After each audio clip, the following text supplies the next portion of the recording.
This here is the World of Warcraft Twitch page. It is currently 12:11 p.m. in Central Europe, so very far from the prime time, but still World of Warcraft has 22,000 viewers currently. Now, how many people do you think Elder Scrolls Online are watching right now?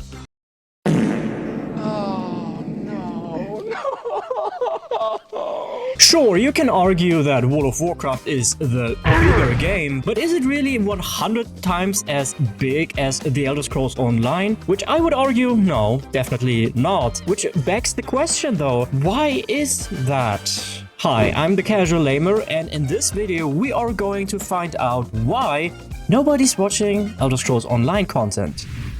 Now let's get all of that started by comparing this to World of Warcraft. In World of Warcraft, the content is way more engaging to watch, and there are a few reasons that I haven't identified for that. So first things first, in World of Warcraft, for instance, we have the hardcore servers. For those of you who are unaware of what that is, hardcore servers in World of Warcraft basically mean that when you create a character and that character dies, that character is gone for good. So it's a permadeath kind of thing. And that means that, for instance, if streamers stream this kind of journey, there is a lot of stakes at play. So that makes for a very engaging experience as a viewer, because when the streamer or the person who's playing dies, that's a huge thing. There's dozens, even hundreds of hours that can just go to waste. As a matter of fact, there have been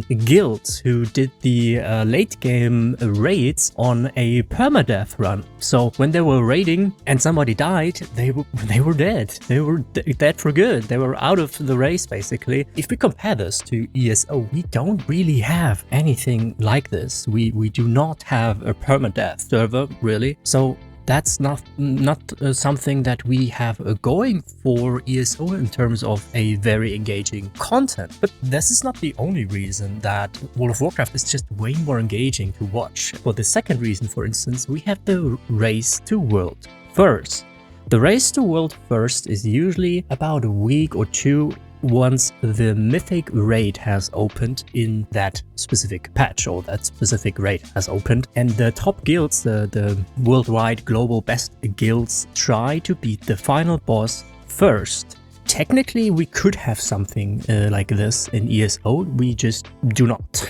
There is no race to world first scene, or none to really be speaking of, that would garner a lot of interest. To give you an idea, when the race to world first happens in World of Warcraft, there are tens of thousands, sometimes more than 100,000 people watching these streams. It's a crazy event. It's fucking dead. It's fucking dead! No fucking way! No fucking way! Come on! Kill it! Hey, come on.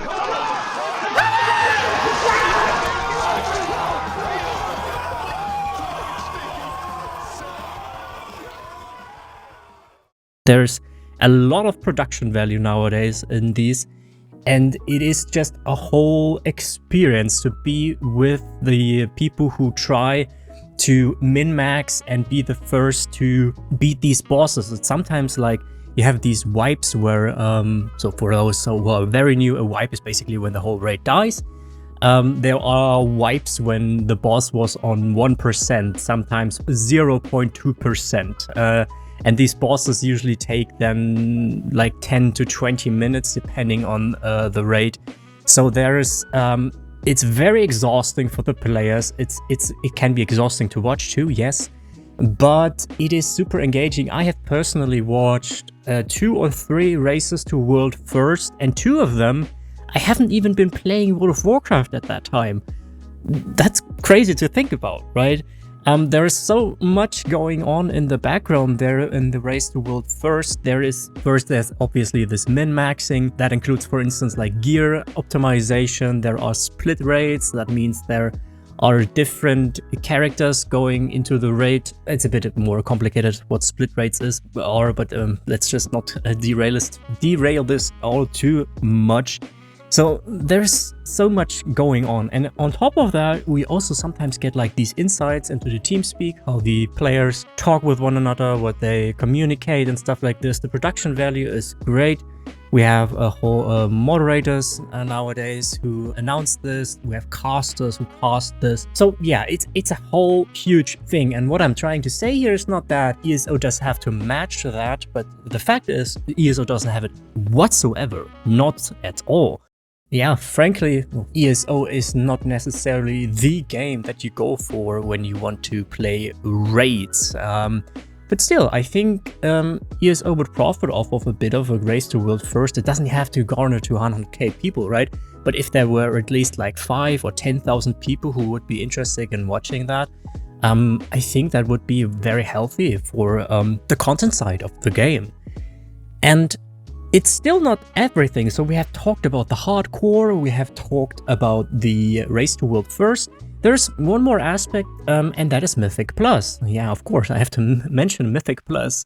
So Mythic Plus, for those who just played ESO or never played World of Warcraft to begin with, is essentially a difficulty level system for dungeons. So you have different tiers of dungeons in difficulty. You have normal, you have heroic, and then you have mythic.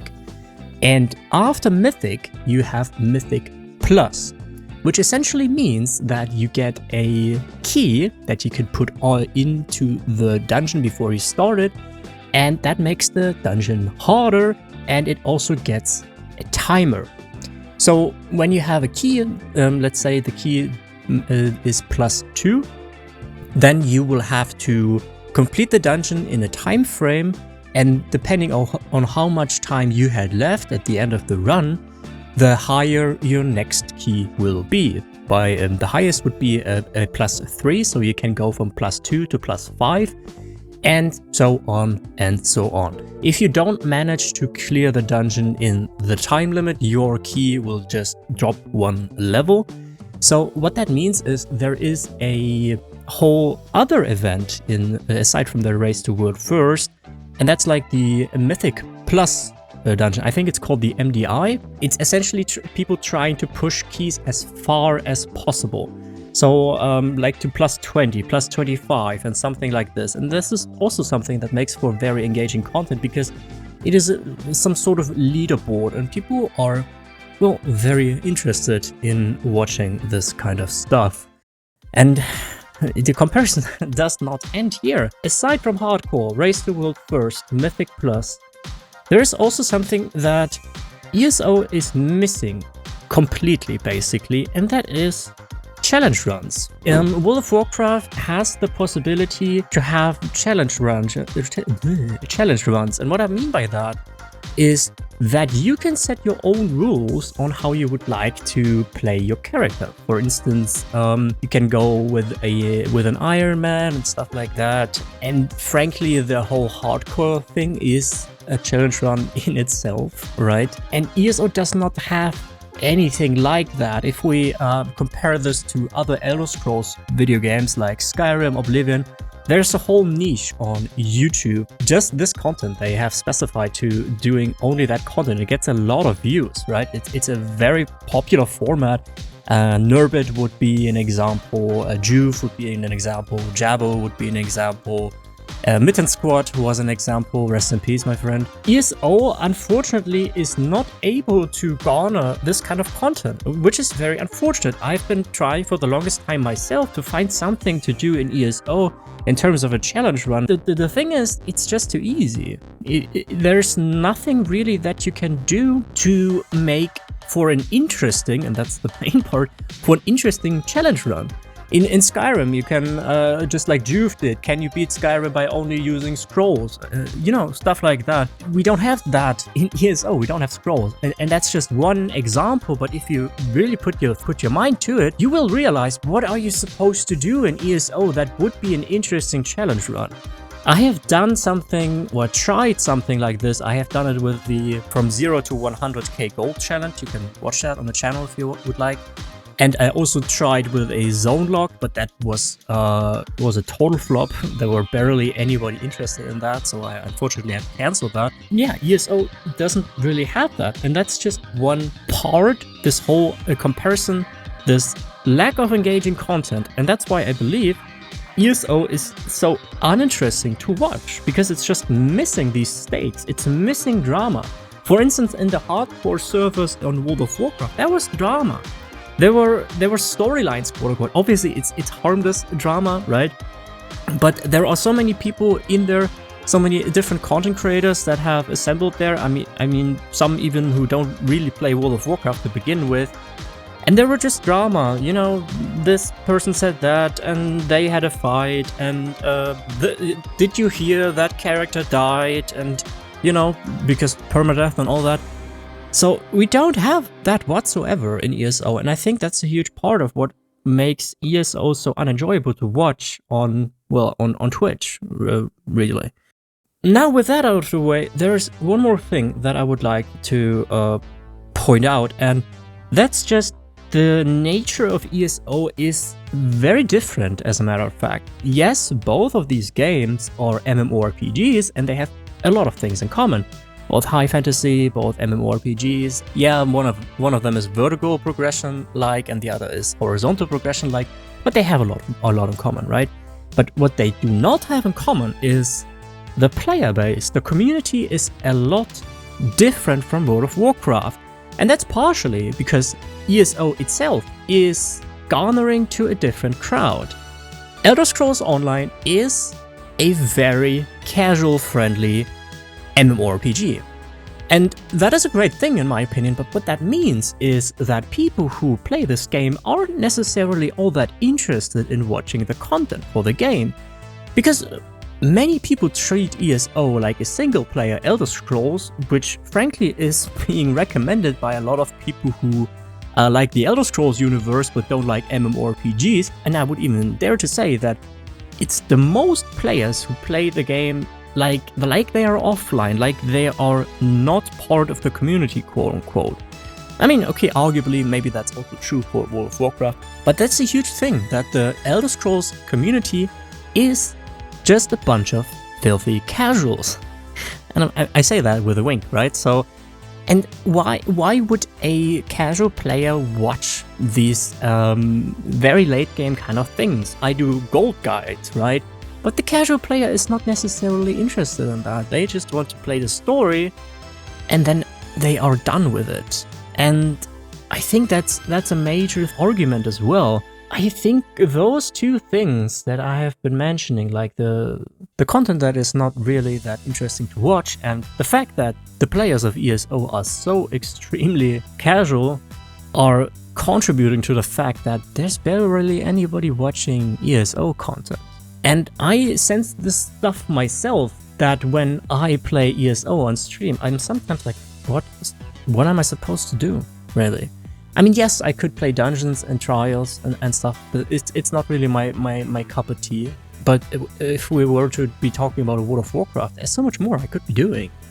So, yeah, it kind of sucks. So what ZeniMax can do, and I think that is still one of the major issues that ZeniMax and Elder Scrolls Online have, is to try to incentivize people to watch content of ESO, whether that is on Twitch or on YouTube.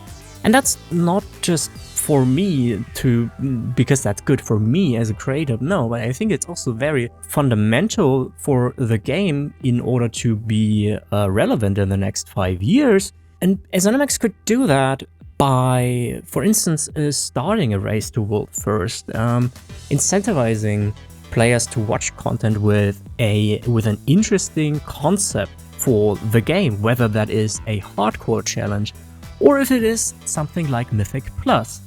We technically have something like Mythic Plus in ESO, that is the Infinite Archive, but the Infinite Archive has that issue that it is only constrained to this whole Apocrypha theme, and there's nothing new really coming, it's always the same.